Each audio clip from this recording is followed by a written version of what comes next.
Mesdames et messieurs, bienvenue dans cette émission Grande Analyse, une émission conçue par FM Télévision, la Fondation Maloua, pour susciter la promotion de l'élite congolaise. Mesdames et messieurs, nous recevons pour vous ce soir le professeur Lambert Okito. Bonjour professeur. Bonjour. Avec vous, nous allons parler de la situation de la sécurité alimentaire en République démocratique du Congo. Première question, comment expliquez-vous le concept sécurité alimentaire? La sécurité alimentaire, par définition, c'est que tout citoyen doit avoir accès à la nourriture comme il faut et pendant au moins 2 ou 3 fois par jour, comprenant les éléments nutritifs, des protéines, des lipides, des vitamines, des glucides, pour la croissance physique, morale et intellectuelle de l'individu. Il faut remplir ces conditions-là pour que vous soyez en sécurité alimentaire, parce qu'il y a beaucoup d'éléments qui entrent en jeu dans la sécurité alimentaire. Généralement, la sécurité alimentaire, c'est une définition très complexe, mais il faut comprendre le contexte général de sécurité alimentaire pour que vous l'analysiez.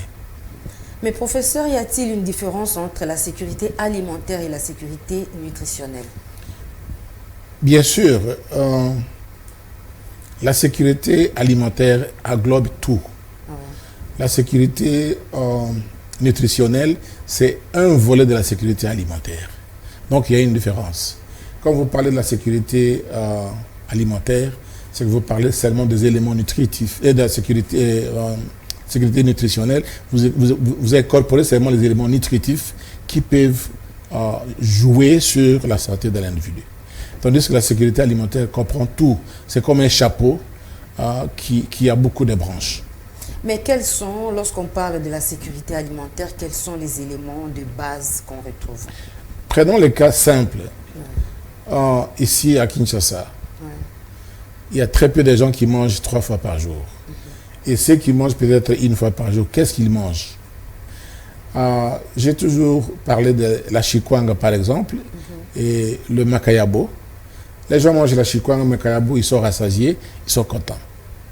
Mais s'il faut comprendre le contexte de la sécurité alimentaire ou la sécurité nutritionnelle, comme vous le définissez, il faut avoir des éléments nécessaires qui peuvent accompagner votre santé. La sécurité alimentaire doit comprendre les éléments comme la nourriture comme le poisson, les haricots qui contiennent des protéines végétales, la viande, les pommes de terre, le maïs, du riz, et millet, etc. Cependant, quand nous mangeons la chikwanga et quand on mange un morceau de makayabo, on est rassasié, on est content. Par contre, ça détruit systématiquement notre système digestif. Pourquoi? Parce que la chikwanga donne la constipation. Et vous remarquerez qu'il y a beaucoup de maladies, soit métaboliques, soit physiologiques, qui accompagnent cette mauvaise alimentation. Donc, excusez-moi de vous dire ça, mais quand vous allez même dans la fouille en dehors de Kinshasa, dans la poubelle, il n'y a que des feuilles de chikwanga qu'on trouve là-bas. Et pourquoi? Et c'est parce qu'on ne peut pas jeter ou bien se débarrasser de la nourriture réellement qui peut servir à d'autres populations. Alors quand je vais dans des coins reculés comme un Selembao, je vois les petits enfants en train de chercher la nourriture dans la poubelle. Vous voyez, c'est déjà un indice qui prouve que nous sommes en dessous de la sécurité alimentaire. Parce que nous avons à peu près 195 pays au monde, nous sommes classés à 176 pays les plus pauvres sur la sécurité alimentaire. Et ce qui ne s'explique pas. Justement, professeur, selon le programme alimentaire mondial, la République démocratique du Congo est sérieusement confrontée à la problématique de la sécurité alimentaire. Vous l'avez aussi souligné, 1/4 de la population meurt de faim. Mais comment aider le pays à se remonter? Il n'y a pas de miracle à faire. Les Congolais doivent s'y mettre.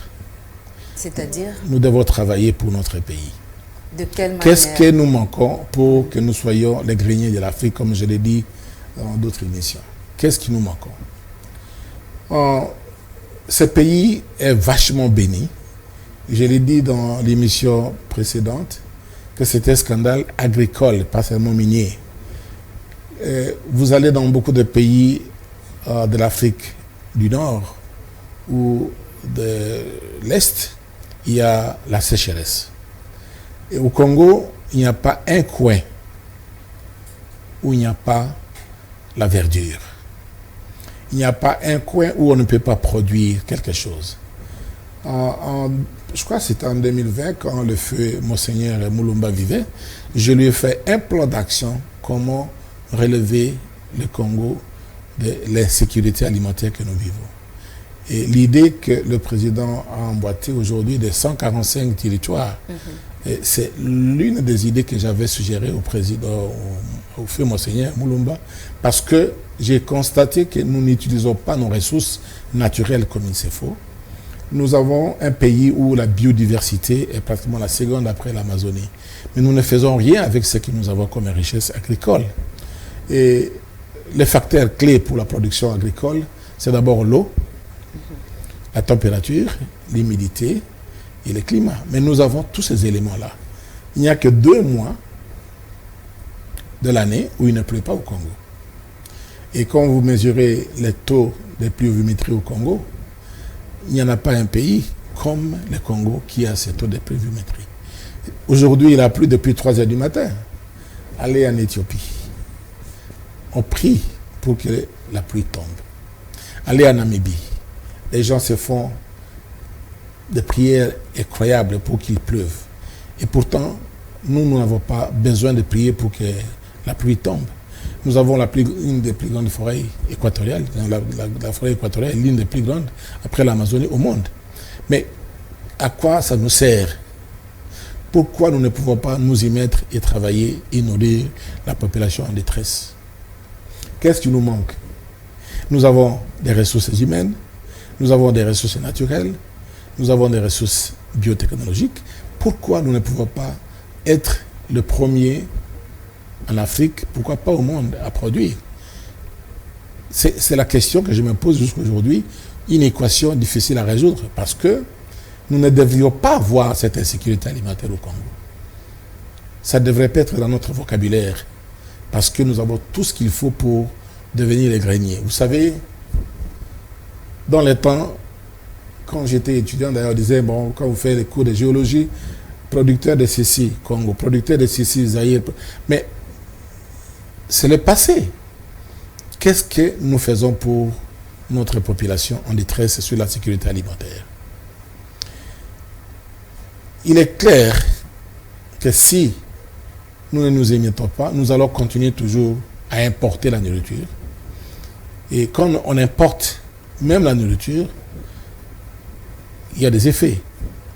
Parce que l'importation, c'est quoi? Vous faites la fuite des devises. La fuite des devises, ça appauvrit le pays.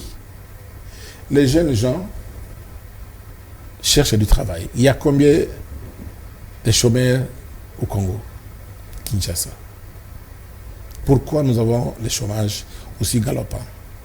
C'est parce que nous ne nous émettons pas. On ne peut pas travailler pour que nous arrêtions ce fléau-là. Les jeunes gens sont partout. Ils ont leur diplôme d'État. Ils ne peuvent pas travailler parce qu'il n'y a pas de travail. Le secteur agricole peut créer beaucoup de travail et mettre les gens au travail et essayer de surmonter ou résoudre le problème du chômage. Très bien, professeur Lambert Okito, mais quelle est la politique agricole rapide qui peut surmonter la problématique de la sécurité alimentaire?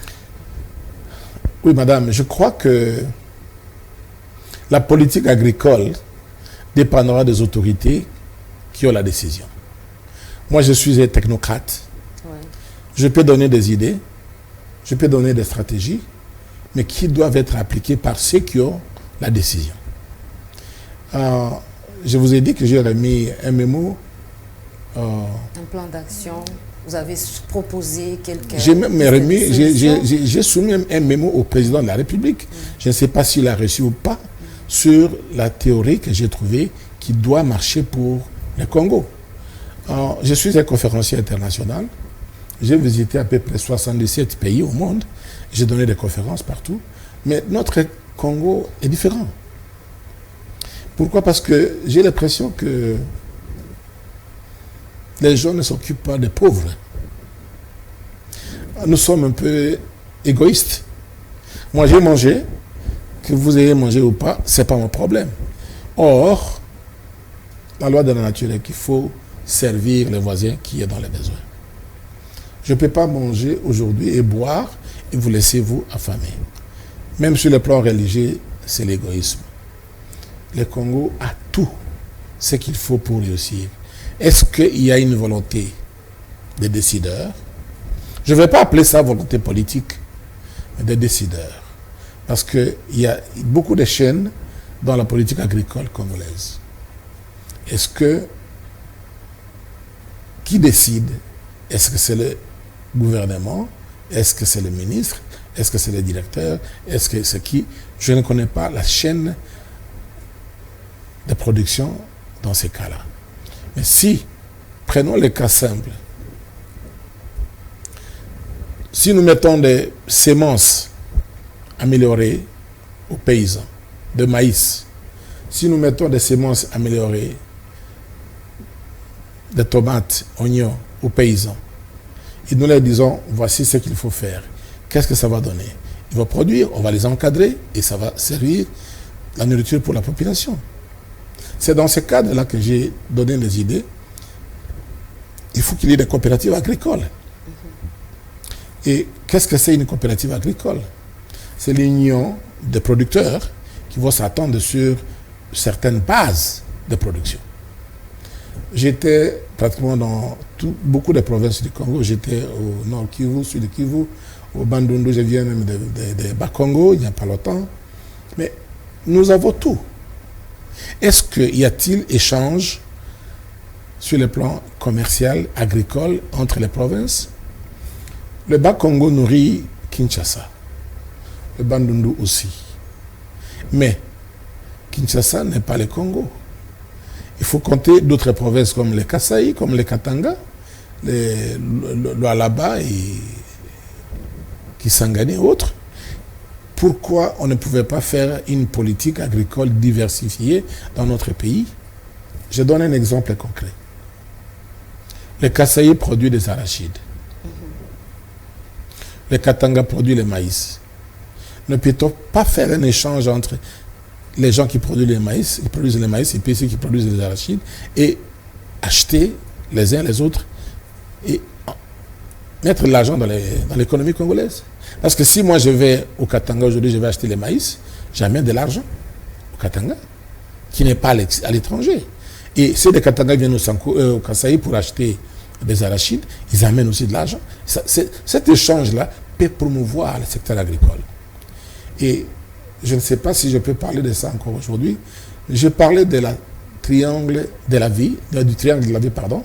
Le triangle de la vie, qu'est-ce que cela veut dire? C'est la théorie que j'ai développée personnellement. Vu tout ce que j'ai fait, les recherches que j'ai faites depuis que je suis chercheur, j'ai trouvé que nous ne pouvons pas. Et ça, même s'il y a un miracle, le triangle de la vie est très important pour le développement d'un pays comme le nôtre. Qu'est-ce que cela veut dire? La théorie Okito veut dire qu'il faut placer l'agriculture au centre des taux de développement économique, sanitaire et éducationnel. Je m'explique. Oui, allez-y. Pourquoi l'agriculture est l'écocentre dans ce triangle? C'est parce qu'à travers l'agriculture, on peut développer l'économie d'un pays. Pourquoi? Parce que nous pouvons avoir un excédent de production qu'on va vendre à l'étranger. Et si nous vendons à l'étranger, nous gagnons des devises dans notre pays et ça peut créer de l'emploi pour la jeunesse congolaise. Et vous savez, l'inflation dans un pays est toujours pas appréciée. Pourquoi? Parce que quand il y a l'inflation, il y a le chômage. Et quand il y a le chômage, c'est pourquoi vous voyez des phénomènes des bandits, des koulouna, des sissi, parce qu'ils n'ont rien à faire. Donc le secteur agricole peut améliorer le secteur économique de ce pays. le secteur agricole aussi bien développé peut accélérer l'éducation. C'est-à-dire, les quotients intellectuels est calculé par le nombre d'années d'un élève, son année biologique et logique. Et vous allez voir qu'il y a certains enfants, même quand ils regardent la télévision, ils sont en avance par rapport à leur âge biologique. Vous pouvez calculer ça, un enfant de 10 ans réfléchit comme un enfant de 15 ans. Pourquoi? Parce qu'il a très bien mangé, il a tous les éléments nécessaires pour sa croissance intellectuelle, potassium, vitamines, protéines, etc. Donc, avec ça, il est à l'aise, il croit normalement et il a développé ses facultés intellectuelles très poussées. Seule l'Australie a un quotient intellectuel supérieur par rapport à beaucoup de pays du monde. Où est le nôtre? Nous sommes peut-être à moins 50, moins 0,5%. Le quotient intellectuel. Causez avec les enfants dans la rue. Posez-leur la question, qu'est-ce que c'est une télévision? Alors, ça affecte directement notre éducation. Notre système éducatif est affecté parce que nous mangeons très mal et ça affecte aussi la croissance physique et ce qu'on appelle les émotions. Vous trouvez qu'il y a dans des villages des enfants qui sont très maigres. Mais ils vont manger, moi je mange beaucoup de fèves de manioc, je mange beaucoup le foufou, mais mon enfant ne grossit pas. Est-ce qu'il mange des patates? Est-ce qu'il mange des fèves de patates?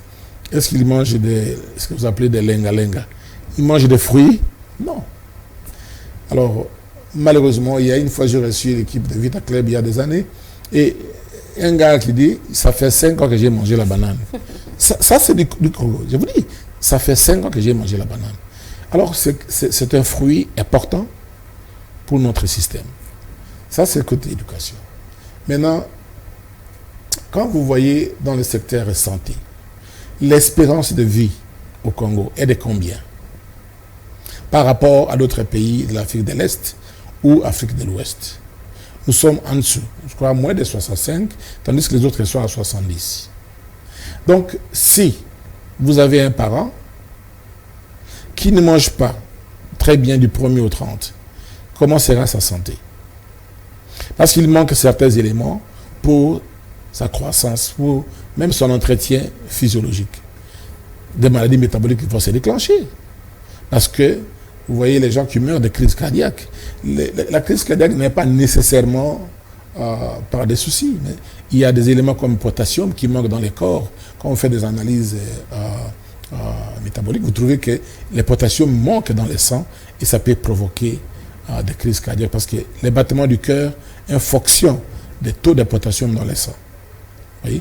Et vous trouvez que les gens, je commence à voir ça, et les gens mangent très mal. L'essentiel est qu'ils soient en gros ventre.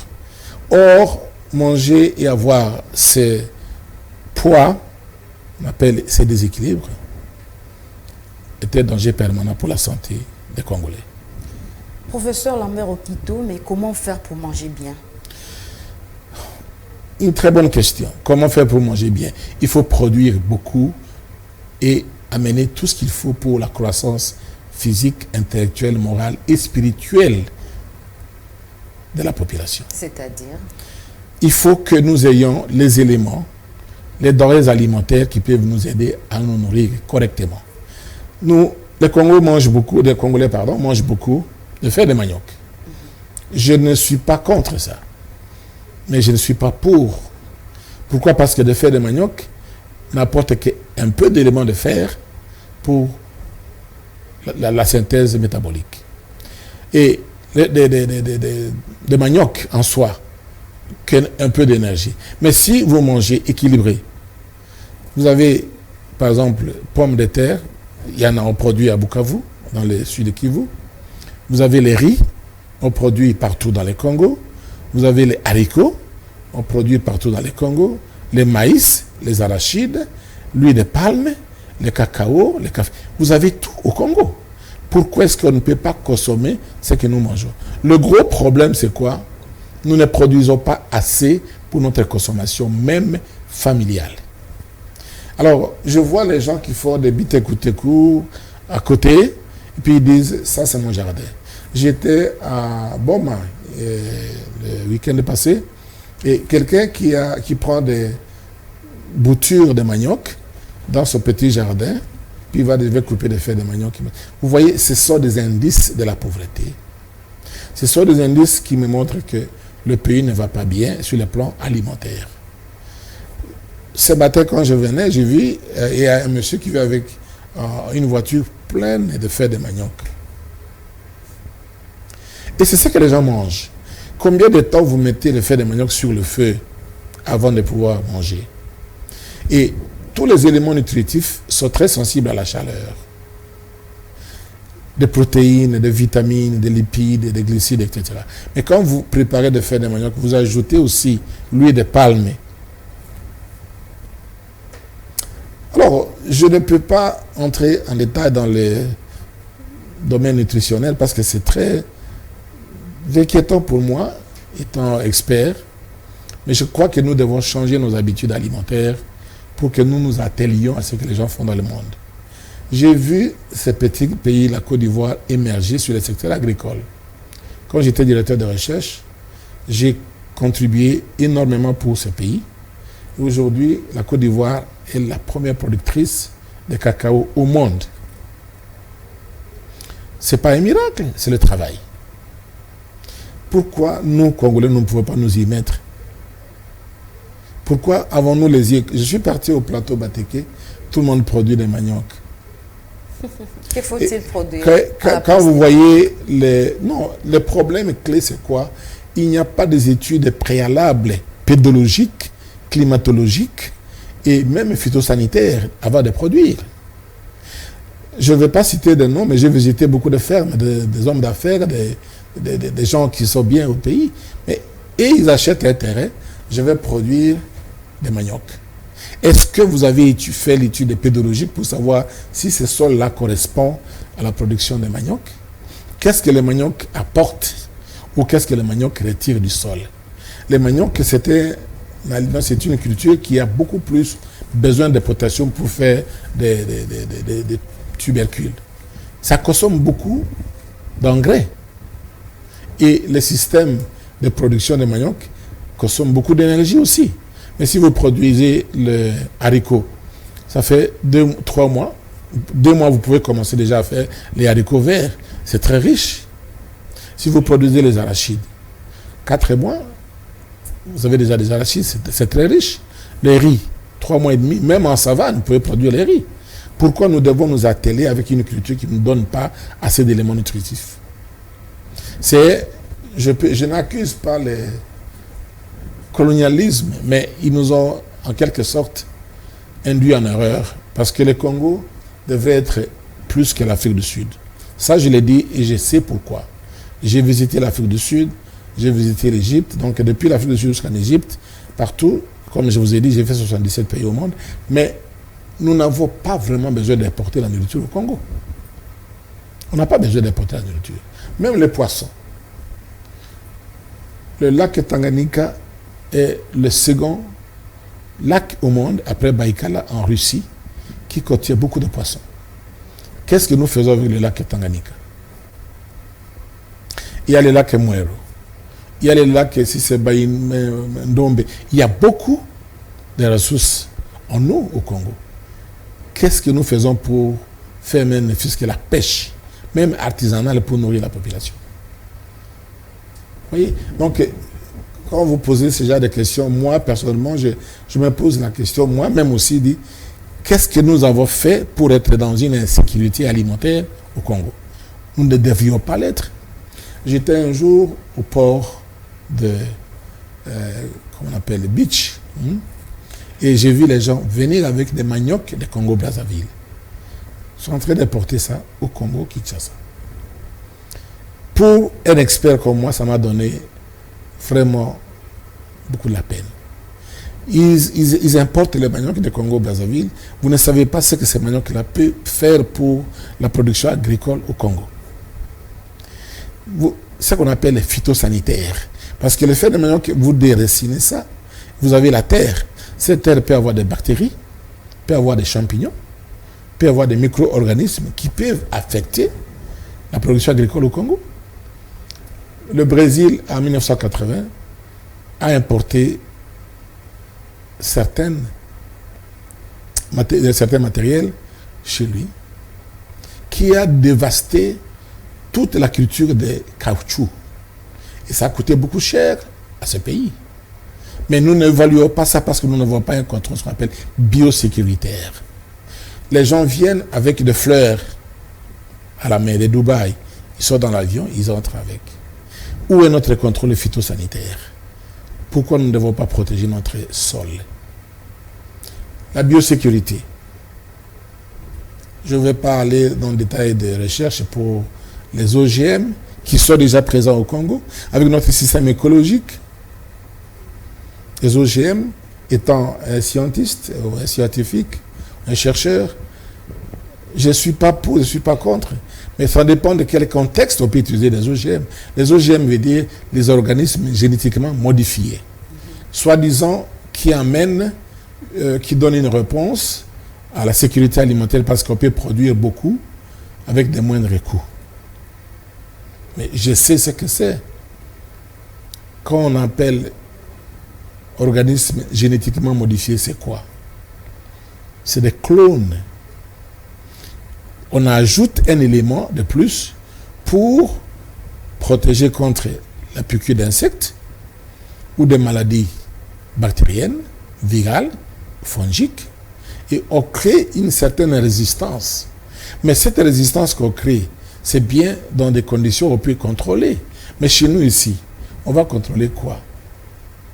Si on introduit des tomates qui sont génétiquement modifiées, ça va faire quoi sur notre système écologique où nous avons la meilleure biodiversité du monde? Prenez l'exemple des oiseaux. Vous mettez des chenilles dans un champ et vous les contrôlez, on appelle ça lutte biologique. Les chenilles, les oiseaux vont manger des chenilles. Et quand les chenilles finissent, qu'est-ce que les oiseaux vont faire? Ça va créer un problème écologique. C'est comme ça avec les OGM. Quand vous introduisez des organismes génétiquement modifiés, ça peut poser des problèmes pour l'écologie de votre pays. Nous sommes un pays où la biodiversité est très importante. Et c'est la meilleure d'ailleurs pour l'Afrique, à cause de notre réseau hydrologique et d'autres facteurs climatiques aussi. J'espère que avec le temps, les gens vont comprendre qu'il faut qu'on s'y mette pour sauver notre nature. Très bien, professeur. L'objectif de notre émission, c'est promouvoir l'élite congolaise et vous êtes un digne fils de ce pays qui est expert en matière alimentaire. Mais quel type de projet agricole que les sols congolais peut-il développer pour anticiper la crise alimentaire? Les sols congolais. Bon, je vais vous retourner la question. Parce que le sol congolais, selon moi personnellement, est bon pour chaque type de culture qu'on peut adapter. Ah bon? J'ai eu un jour à discuter avec quelqu'un, il m'a dit au plateau Bateke, on ne peut pas produire. C'est un étranger qui vient pour faire l'expertise au Congo. Je suis parti au plateau Bateke et je peux vous dire qu'on peut produire tout au plateau Bateke si nous respectons ce qu'on appelle l'équation de production. Mais comment justement respecter cette équation de production? Nous devons suivre les schémas scientifiques. Nous avons quoi? De l'eau. Il a plu aujourd'hui, madame, depuis 3 heures du matin sur Kinshasa.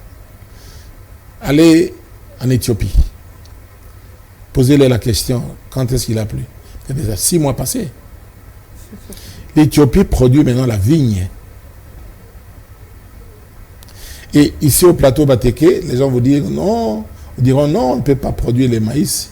Mais si vous avez de l'eau, vous avez un bon climat, comme actuellement, vous avez la température qu'il faut, et vous produisez dans cette équation-là, vous allez voir que les éléments requis sont là pour la production de maïs au plateau Bateke. Même les pommes de terre, on peut produire au plateau Bateke si vous respectez les normes de l'équation de production. Nous pouvons produire partout au Congo. J'ai été à Lusaka et ils produisent du blé. Quelle est la différence entre le climat de Lusaka et de Katanga? Aucune différence. Alors, nous devons comprendre que nous sommes assis sur une manne. Nous avons beaucoup de potentialités agricoles non exploitées. Mais nous ne savons pas qui nous sommes et nous ne savons pas ce que nous faisons avec notre ressource naturelle. Maintenant, il est question de conscientiser le peuple congolais, n'est-ce pas? Qu'est-ce que je peux, moi, en tant qu'expert, apporter? Seules les connaissances ne suffisent pas parce qu'il faut la contribution de chacun d'entre nous. Je peux vous dire aujourd'hui, madame, on va produire des concombres. Dans 2-3 mois, on va manger les concombres. Mais si vous dites, oh non, moi je n'aime pas les concombres, on ne va pas produire. Mais si vous dites, non, oui, on va produire et puis vendre et gagner de l'argent. Vous voyez, ça fait une nuance.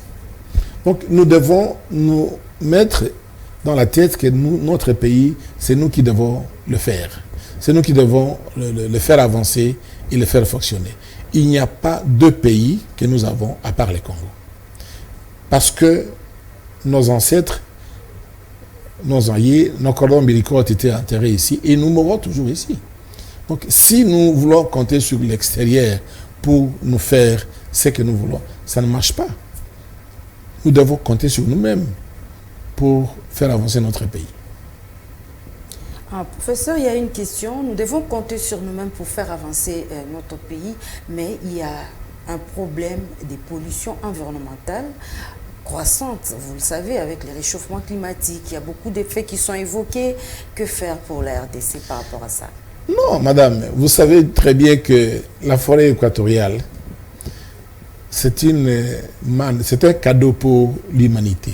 Pas seulement pour les Congolais, mais même pour l'Europe.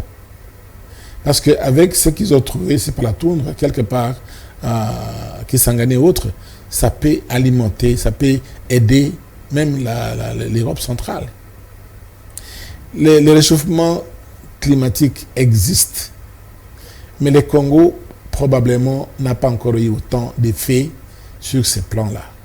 Et j'ai vu les gens promouvoir la promotion, ils vont faire la promotion de carbone. Madame, soyons concrets. Vous venez attraper le carbone ici pour s'en servir ailleurs. Mais les gens à qui vous voulez aider, vous voulez la superficie, vous voulez produire ça. Vous ne pouvez pas produire d'abord la nourriture pour donner à ceux qui ont faim avant de faire le projet de carbone. Ils ont planté partout des acacias pour attraper le carbone. Est-ce que c'est l'urgence pour les Congolais? Qu'est-ce qui est plus important? Qu'est-ce qui est essentiel dans la denrée alimentaire congolaise? Vous voyez? Alors, et ces projets-là viennent d'où? Est-ce que c'est un Congolais qui est venu avec ce projet pour dire je vais produire des carbones, je vais récolter des carbones? Non. Et c'est ce que j'ai toujours dit. Des fois, on nous aveugle sur certains projets. Je ne vais pas critiquer les autorités qui signent, qui acceptent, mais si quelqu'un vient avec un projet, je vais produire des maïs dans toutes les provinces du Congo. Je ne peux pas refuser. Pourquoi? Parce qu'il y aura du travail pour tout le monde, il y aura à manger pour tout le monde. Dans les années 97, 98, 2000, je crois que la situation alimentaire au Congo était assez bonne. Pourquoi ça a dégringolé jusqu'à aujourd'hui? Qu'est-ce qui est à la base de ça? Ça, c'est à vous de répondre. C'est à vous de répondre. Pourquoi est-ce qu'à 98, 99 jusqu'à 2000, il y avait assez à manger et d'un coup, il n'y en a plus? Alors, à mon humble avis, excusez-moi, les gens préfèrent importer que de consommer localement. Or, si le gouvernement du Congo dit on va régulariser les importations des denrées alimentaires et promouvoir la production locale, ça va changer les données. On ne va plus importer des maniocs du Congo-Brazzaville. On ne va plus importer les riz de la Chine. Parce que nous avons assez. 80 millions de laine cultivable ici, c'est déjà beaucoup. C'est déjà beaucoup. Disons, 80%. Pardon. Et il n'y a que 10% utilisés. Vous voyez, ça donne à réfléchir. Pourquoi nous ne pouvons pas, ne fût-ce que 50% des terrains ou bien des superficies cultivables, arables comme on dit en français, pour pouvoir faire face à notre insécurité alimentaire. J'ai voyagé dans d'autres provinces où j'ai vu les enfants maigrichons. Ils courent, mais vous voyez que les squelettes là bougent. Ça fait vraiment mal. Alors, nous devons comprendre, le Congo n'est pas n'importe quel pays. Si nos dirigeants, si nos hommes d'affaires veulent que le Congo décolle sur le plan alimentaire, sécurité alimentaire, ça va décoller. La décision vient de ceux qui détiennent le pouvoir. Vraiment, professeur, nous voulons vous poser une question de curiosité. Vous êtes expert dans le domaine de la sécurité alimentaire. Vous avez évoqué la production agricole, mais curieusement, à travers la RDC, les gens sont réticents pour s'impliquer dans ce secteur-là. Est-ce que vous préparez la relève? Est-ce que vous tentez aussi de créer de l'émulation, par exemple, dans les milieux des jeunes? Non, je ne crois pas que je peux, moi, en tant qu'individu, en tant qu'expert, préparer la relève. On dit en français, un seul doigt ne peut pas ramasser le maillot. Il faut qu'il y ait l'unité. J'ai la technicité, j'ai l'expertise. Est-ce que j'ai des moyens financiers pour appliquer? Est-ce que j'ai des moyens politiques pour appliquer? Est-ce que je peux être écouté par, soi-disant, les consommateurs? Alors, le problème clé, c'est celui-ci. Dans ce cadre-ci, il faudra qu'il y ait l'union de tous. Je m'excuse, mais vous voyez, les États-Unis, c'est un pays très puissant parce que tout le monde s'est donné la main. J'ai apprécié votre logo. Vous voyez, ça, c'est la force. Est-ce que vous donnez quoi? Lui donne quoi? Je donne quoi? Pour l'intérêt de notre nation congolaise. Quelle est ma contribution? Étant expert, je peux mettre en valeur mon expertise, mes connaissances, ma technicité. Mais vous, en tant que fermière, qu'est-ce que vous allez mettre? Vous allez prendre votre houe et puis cultiver. Vous contribuez à ce moment-là. Celui qui a des semences vient avec des semences et puis il donne. J'étais à Nampula, Mozambique, en 2009 ou 2010. On m'a envoyé pour une mission de USAID. Et puis, qu'est-ce que j'ai remarqué? Les gens qui veulent produire des arachides n'ont pas de moyens. Alors, ils donnaient une chèvre à celui qui a des semences d'arachides et ils achetaient, ils faisaient des troncs comme dans les temps. Ils donnent la chèvre, l'autre donne des semences d'arachides, ils vont produire. Et ce que j'ai aimé même en Ouganda, c'est parce qu'ils disent, bon, nous avons assez de terrain, mais on n'a pas assez de moyens. Et nous sommes ici combien? 4. Tout le monde va travailler dans les champs de maman aujourd'hui. Et maman va préparer pour les donner à manger, un peu d'énergie. Et le lendemain, et à la fin, vous trouvez qu'ils ont fait des hectares et des hectares. Pourquoi? Parce qu'il y a l'unité. C'est ce que j'ai appelé, moi, la coopérative agricole. Est-ce que au Congo, à l'heure actuelle, avons-nous même une chambre agricole? Non. Est-ce qu'au Congo, aujourd'hui, avons-nous même une banque agricole qui peut aider les fermiers à sécuriser ou à les pousser, les motiver à produire? Non. Combien de tracteurs nous pouvons avoir besoin pour pouvoir produire? On ne sait pas. Le gouvernement probablement avait fait, mais où sont passés ces tracteurs? Quels sont les projets là? Pourquoi n'avancent pas? C'est notre faute à nous, Congolais. Parce que nous pensons à nous-mêmes avant de penser aux autres.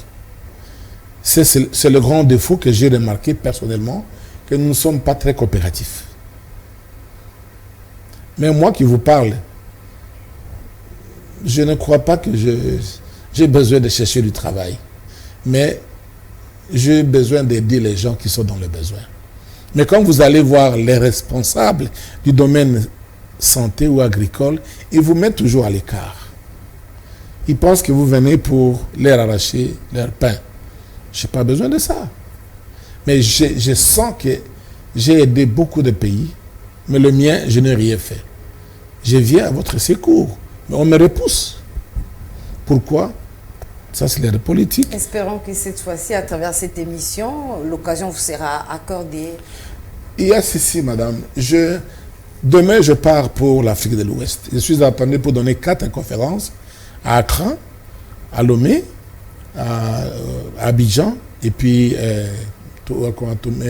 Cotonou.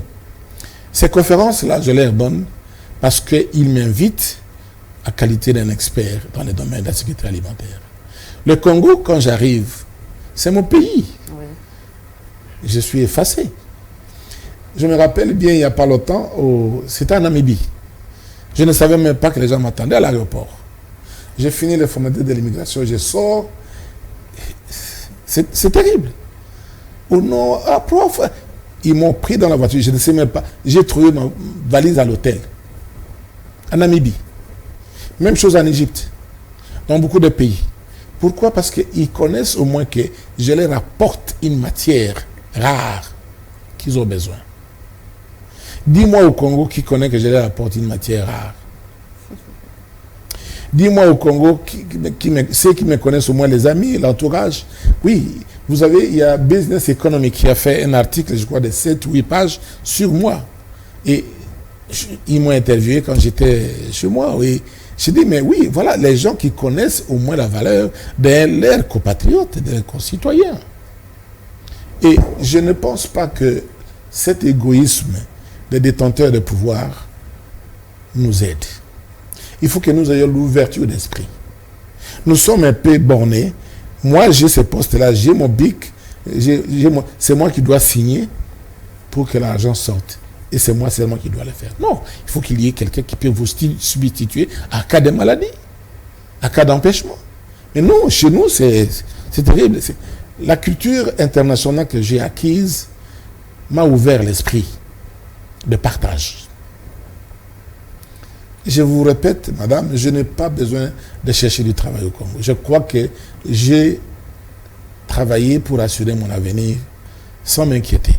Mais mon plus grand souci, c'est quoi? Pourquoi ne dois-je pas donner ce que le Congo m'a fait?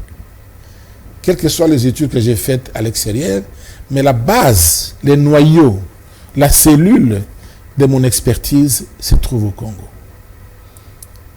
Vous voyez, donc, je sais que j'ai appris à lire et à écrire le français quand j'ai étudié au Congo. Je dois leur donner en retour. Je dois être reconnaissant envers mon pays qui m'a formé. Il est vrai que j'ai fait seulement les études secondaires dans le temps, mais quand j'ai évolué ailleurs, dans des instituts de recherche, dans les universités étrangères, mais je sais que avant que j'y aille là-bas, on m'a donné la fondation. Et c'est cette fondation-là que je vais rendre aux gens avant que ce soit tard. Parce que je voyage assez souvent. Et un avion, c'est un cercueil volant. Quelque chose m'arrive, tout va entrer dans les tiroirs et ça sera terminé.